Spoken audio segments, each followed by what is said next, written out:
इंसान पूरी दुनिया से लड़ सकता है, लेकिन अपनी संतान के आगे बड़े से बड़ा योद्धा भी हार मान लेता है। अपनी ही संतान से कोई जीत तो कैसे जीते। और आज के समय में हर घर की यही कहानी। माता पिता और संतान के बीच इतनी दूरी बन गई है कि दोनों एक दूसरे को अपने लिए पराया समझते हैं। आखिर खुद के संतानों के मन में अपने माता पिता के प्रति क्यों ईर्ष्या पैदा होती है? क्यों उनके बीच में इतनी दूरियां पैदा हो जाती है? जो पिता अपने बच्चे को अपने कंधे पर बिठाकर मेले में घुमाया करता था, पूरी दुनिया की सैर कराया करता था, हर ख्वाहिश उसकी पूरी किया करता था, और जो माँ उसको अच्छे से अच्छा पकवान बनाकर खिलाती, उसको नहलाती, अच्छे कपड़े पहनाती, पूरी दुनिया में अपने बेटे को राजकुमार समझती, आखिर वही बेटा उनका दुश्मन क्यों बन जाता है? आज की इस बौद्ध कहानी को सुनकर आपके दिलों में करुणा का भाव फिर से उदित हो जाएगा। रिश्तों की पवित्रता क्या होती है, अपने कौन होते हैं और आखिर में अपने हमारे लिए क्या कर सकते हैं?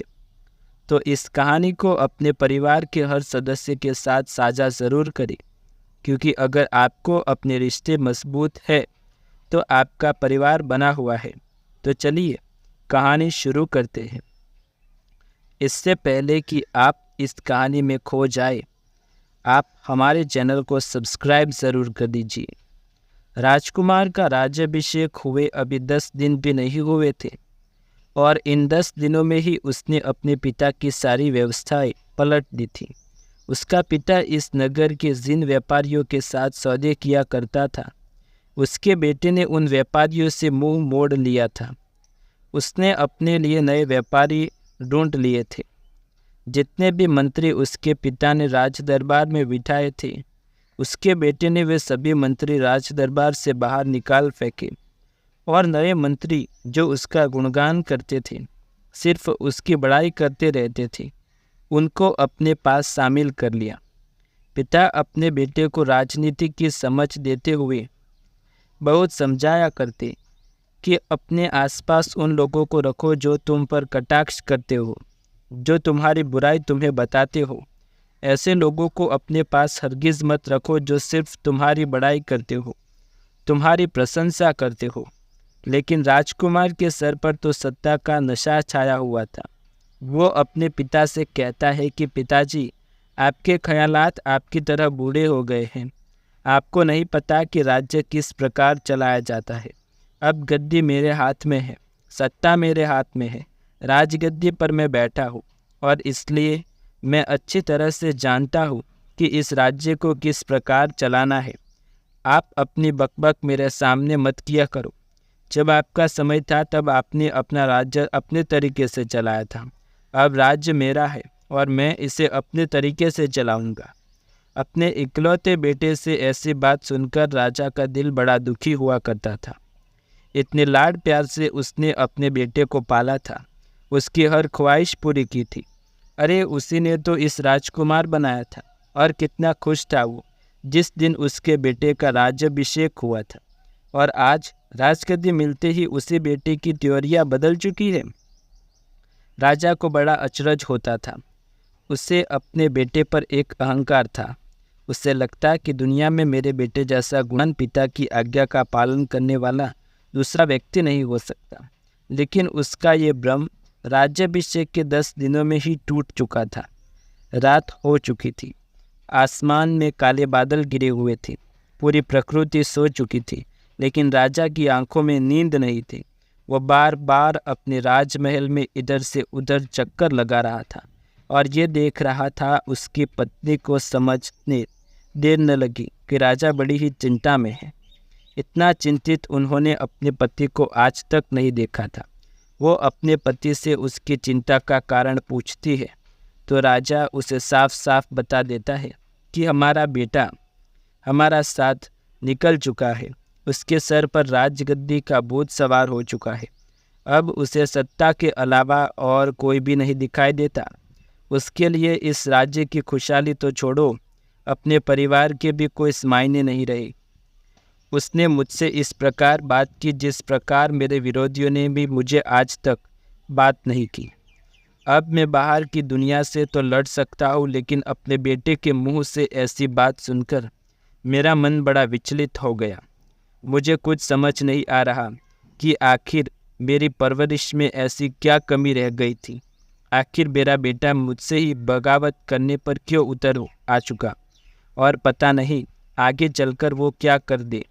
मैं तुझसे बहुत प्यार करता हूँ। तुम जानती हो कि मिन्नतों के बाद हमने बेटे को पाया था। ये इकलौती संतान ही तो है हमारी।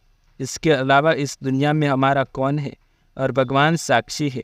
और तुम भी जानती हो कि अपने बेटे के लिए अपनी जान तक दे सकता हूँ, लेकिन वो बेटा मेरे जान की कीमत भी समझेगा। राजा के कंधे को सहलाते हुए उसकी पत्नी उससे कहती है कि हे परमेश्वर, हमारे बच्चे ने अभी अभी राजपाट की बागडोर अपने हाथ में ली है। उसके सर पर बहुत सारी जिम्मेदारियां हैं, बहुत सारे काम हैं, और इसलिए शायद अनजाने में या भूल से उसने कुछ ऐसी बात बोल दी जिसका आपको बुरा लग गया। लेकिन मैं अपने बेटे को जानती हूँ, वो दिल का बुरा नहीं है। देखना, आज नहीं तो कल वो आपकी बहुत सेवा करेगा, आपका नाम पूरी दुनिया में रोशन करेगा। आप उसे कुछ समय दें, उसे काम करने दें, उसके काम में कोई रोक टोक न करे, और फिर देखना कुछ ही समय बाद पिताश्री करता हुआ आपके पास दौड़ता हुआ आएगा और अपनी उपलब्धियां आपको बताएगा। राजा ने नज़र घुमाकर अपनी पत्नी की आंखों में देखा और कहा, उसने कहा कि हमेशा से तुम्हारा ये लाड प्यार ही हमारे बच्चे को बिगाड़ता रहा। मैं तो तुम्हारी बात हमेशा से मानता आया हूँ, तब भी मान लेता हूँ, लेकिन तुम देखना, तुम खुद अपने बेटे को कीचड़ में धकेल रही हो, और आज नहीं तो कल तुम्हें इस बात का पछतावा ज़रूर होगा। अरे, मैंने भी उसकी हर इच्छा पूरी की है। मैं भी उसका पिता हूँ, मैं भी उससे प्यार करता हूँ, लेकिन तुम्हारी तरह मैंने उसकी गलत बातों का कभी समर्थन नहीं किया, और तुम हमेशा उसकी गलत बातों का समर्थन करती आई। और आज देखो, तुम अपने बेटों को क्या गुल खिला रही हो। और अभी तो शुरुआत है, आगे आगे देखना। अगर तुम्हारी आंखों से उसने आंसू टपक दिए तो मेरा नाम बदल देना। और ये कहकर राजा गुस्से से अपने शयन कक्ष में सोने के लिए चला गया। 2-4 दिन और बीते। प्रदेशों से नए नए सुंदर नृत्यकार बुलाई गई। अब तो राजमहल में शराब और शबाब का खेल चलता था। पूरी रात नृत्य गाना बजना चलता रहता, और राजकुमार नशे में द्रुत उन नृत्यकारों के साथ रंगेलियां मनाता था। उसका पिता इस राज्य का हमेशा से एक आदर्शवादी राजा था, और जब उसने देखा उसका खून खौल आना स्वाभाविक था। उसने अपनी पत्नी से कहा, जाकर देखो अपने रईसजादे को क्या हाल बना दिया है इस राजमहल का, जहाँ पर मैं विद्वानों के साथ शास्त्रार्थ करता था, धर्म और ज्ञान की बातें करता था। आज वहाँ पर नृत्य कर रहे हैं। अब भी तुम उसका पक्ष लोगी? अब भी तुम उसे सही बताओगी? जाओ, अगर तुम उसकी माँ हो, तुम्हारी वो बात मानता है तो उसे समझाओ, उससे कुछ ज्ञान दो, वरना वो इस राज्य को अपने हाथों से ही खत्म कर देगा, धूल में मिला देगा इस राजमहल को, और साथ में तुम्हारी और मेरी इज्जत भी चली जाएगी। पूरी ज़िंदगी मैंने अपने मान सम्मान के लिए जीता रहा, और आखिरी समय में ऐसा दिन देखना पड़ रहा है मेरे को, और ये भी मेरे बेटे के द्वारा। अरे, ऐसी औलाद का तो होने से पहले मर जाना अच्छा था। राजा की पत्नी अपने बेटे को समझाने के लिए उसके कक्ष में पहुंची, लेकिन उसका बेटा तो नशे में चूर था। उसने अपनी माँ की एक बात न सुनी। अपनी माँ की बात सुनना तो दूर, उसने अपने सैनिकों को अपनी माँ को उस राज्य से बाहर निकलने का आदेश दिया, और साथ में अपने पिता को भी यहाँ से दूर चले जाने के लिए कहा। यह सुनकर उसकी माँ की आंखों में आंसू आ गए। उसने सपने में भी नहीं सोचा था कि उसका इकलौता बेटा उसके साथ ये दुर्गति करेगा। अब इस राजमहल में उनका बाकी रहा ही क्या था। राजा और उसकी पत्नी अपनी तकदीर को कोसते हुए उस राजमहल को हमेशा के लिए उस रात अलविदा कह देते हैं। उन्हें कुछ नहीं पता था कि उनका ठिकाना क्या होगा, कहाँ पर वो रहेंगे, क्या करेंगे, लेकिन दर्द के मारे वे इंसान को मंजिल से क्या लेना देना, उससे तो बस सफ़र पर चलते जाना होता है। राजा और उसकी पत्नी यूं ही दरबदर पैदल ठोकरें खाते हुए जंगल में भटकने लगे। कहाँ जाना, क्या करना, क्या खाना, कुछ भी अता पता, कुछ भी होश हवास उन्हें अपने बारे में नहीं रहा था। उनके जीवन की एक ही तो पूंजी थी, उनका बेटा, और वो पूंजी भी उनसे लुट चुकी थी। यूं ही दर बदर भटकते हुए बहुत दिन बीत गए। जंगल में एक दिन भटकते भटकते वो कुटिया के पास पहुँचे। कुटिया में एक भिक्षु अपने शिष्य को ज्ञान और शस्त्रास्त्र के उपदेश दिया करते थे। जब उसने एक बुजुर्ग आदमी और एक महिला को इस तरह भटकते हुए जंगल में अकेला देख तो उसने उन दोनों को अपने पास बुलाया और उनसे उनके बारे हालात का कारण पूछा। इसके बाद राजा ने सारी कहानी उस भिक्षु को बता दी। राजा की बात सुनकर भिक्षु बड़े असमझ में पड़ गया। भिक्षु ने उस राजा से कहा कि राजन, ऐसा नहीं हो सकता। तुम किसी को प्रेम करो और वो तुम्हें पत्थर फेंके, कहीं न कहीं कुछ न कुछ अड़चन तो ज़रूर है। तुम्हारा पक्ष तो मैंने सुन लिया और तुम्हारे तरीके से वो ठीक भी है, लेकिन मैं तुम्हारे बेटे का भी पक्ष सुनना चाहता हूँ कि उसके मन में क्या चल रहा है। क्यों वो तुमसे इतनी नफरत करता है? इतना प्रेम करने पर तो जानवर भी अपने हो जाते हैं, पक्षी और पेड़ पौधों तक में संगीत पैदा हो जाता है। तुम तो कहते हो कि वो हमारी इकलौती संतान है, बड़े प्रेम से हमने पाला है, तो इतने प्रेम से पालने के बाद वो तुमसे इतनी नफरत क्यों करता है? राजा भिक्षु से कहता है कि महात्मन, उसके सर पर सत्ता का भूत सवार है। उसके आसपास की संगीत ऐसी है जो उसको सही सीख नहीं देती। अब उसकी प्रशंसा करते हैं, वहाँ पर उसे कोई सही दृष्टि देने वाला ही नहीं। बोला बाला है, नादान है, वो नहीं जानता कि वहाँ पर फंसा हुआ है। ये सुनकर भिक्षु उस राजा से कहते हैं कि राजन, तुम 2-3 दिन के लिए मेरी कुटिया में ही ठहरो। मैं तुम्हारे राजमहल जाता हूँ, तुम्हारे बेटे से मिलता हूँ। उसके बाद में कोई निर्णय तुम्हें बताऊंगा और चाहो तो तुम भी मेरे साथ चल सकते हो। जिस दिन तुमने राजमहल छोड़ा था उस दिन वो नशे में था। क्या पता उसे अब अपनी गलती का एहसास हो गया हो। क्या पता वो तुम्हें ढूंढ रहा हो। एक बार ज़रा उससे जाकर मिलो तो लो, फिर उसके मन में तुम्हारे प्रति नफरत क्यों है, इसका कारण तो जान लो। और ये सुनकर राजा अपनी पत्नी को उसी आश्रम में छोड़ कर उस भिक्षु के साथ अगले दिन ही राजमहल के लिए निकल पड़ता है। जब राजमहल में पहुंचते हैं तो भिक्षु राजा के बेटे से एक सवाल पूछता है। उससे कहता है कि राजकुमार, मैं तुम्हारे राज्य की भिक्षा तभी स्वीकार कर सकता हूँ जब तुम मुझे ये बता दो कि तुम अपने माता पिता से कितना प्रेम करते हो।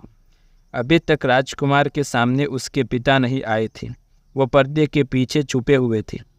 जब भिक्षु ने सवाल राजकुमार से किया तो राजकुमार ने उस भिक्षु को डांटते हुए सीधा बोला कि तुम्हें भिक्षा लेनी है तो लो, क्योंकि मैं अपने माता पिता से बिल्कुल प्रेम नहीं करता हूँ। आखिर उन्होंने मेरे लिए किया ही क्या है, उल्टा मुझे हमेशा सीख देते रहे, मुझे मूर्ख समझते थे। ऐसा माना जाता है कि ऐसे माता पिता मुझे नहीं चाहिए। तुम्हें भिक्षा लेनी है तो लो, वरना यहाँ से चलते बनो। ये सुनकर उसका पिता, जो अभी तक पर्दे के पीछे छुपा हुआ था, उसके सब्र का बांध टूट गया और वो सीधा राजकुमार के सामने आकर खड़ा हो गया और सीधा उसकी तरफ उंगली करते हुए बोला कि मैंने तुम्हारी हर ख्वाहिश पूरी की, छोटी से छोटी तुम्हारी इच्छा पूरी की, और तुम कहते हो कि मैंने तुम्हारे लिए किया क्या? अरे मैंने तुम्हारा क्या बुरा किया, क्या नहीं किया? तुम्हारे लिए ये राजपाट सब कुछ तो तुम्हें सौंप दिया। इससे ज़्यादा मैं क्या कर सकता हूँ? अपनी जान दे सकता हूँ, कहो तो वो भी देकर बताओ कि तुम्हें कितना प्यार करता हूँ। लेकिन तुम नहीं समझोगे। आजकल की संतान ऐसी ही होती है। 1000 बार मैंने तुम्हारी माँ को बोला था कि इसकी गलतियों को डांटा करो, उसको सही सीख दिया करो, लेकिन तुम्हारी माँ की सारी गलती है। वो हमेशा तुम्हारी गलतियों का भी समर्थन करती चली गई और उसी का नतीजा है कि तुम इतने आगे निकल चुके हो। तुम अपने माता पिता को ही भूल चुके हो। यह सब उपदेश सुनकर उसके बेटे का भी सब्र का बांध टूट गया। उसने अपने पिता को धिक्कारते हुए कहा कि यही सीख, यही तुम्हारे उपदेश मुझे तुम्हारा दुश्मन बनाते हैं। बचपन से तुम्हारी सीख सुनता आ रहा हूँ। तुम नालायक हो, तुम्हें कुछ नहीं आता। समझ पैदा करो, सीख लो कुछ मुझसे।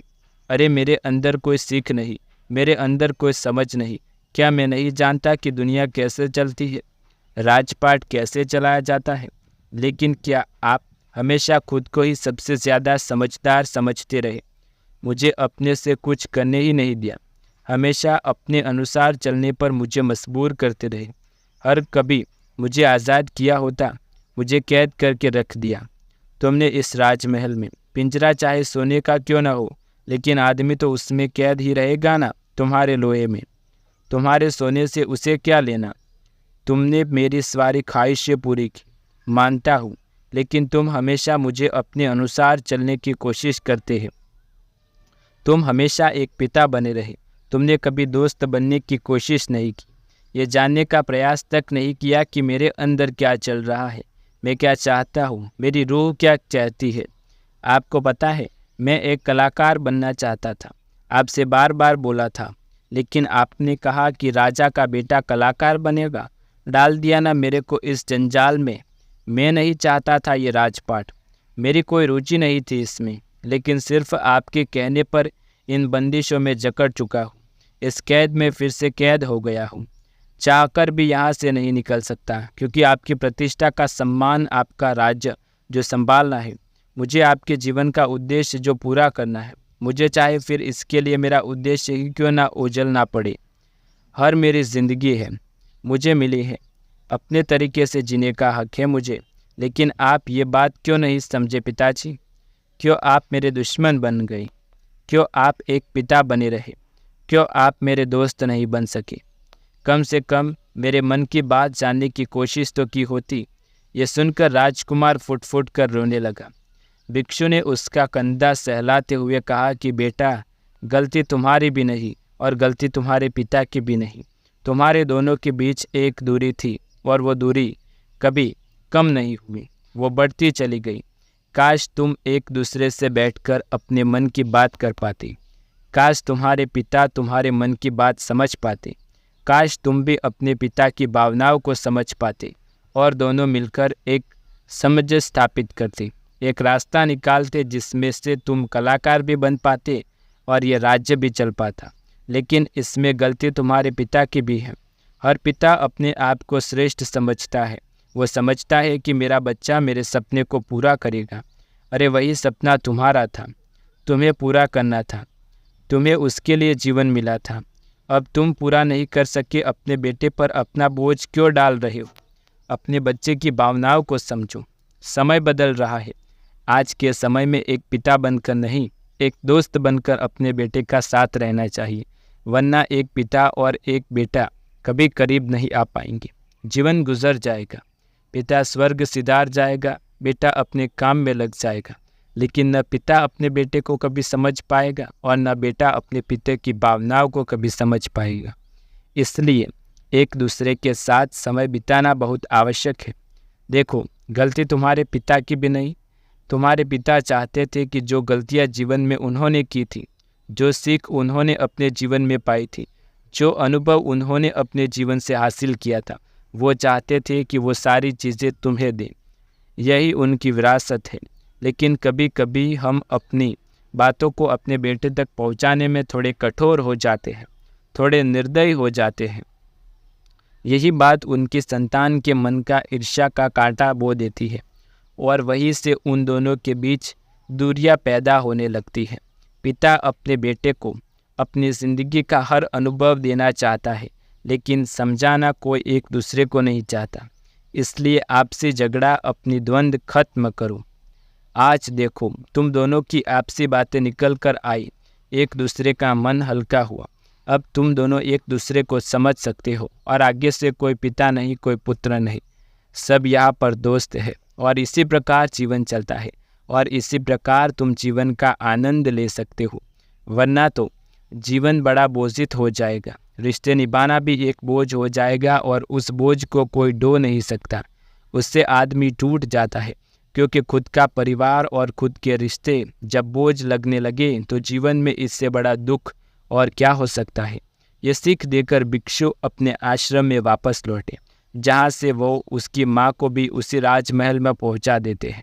तो दोस्तों, कैसी लगी आपको हमारी ये कहानी कमेंट बॉक्स में ज़रूर बताएं। हमारे चैनल को सब्सक्राइब ज़रूर कर दीजिए ऐसी ही नई कहानियाँ देखने के लिए।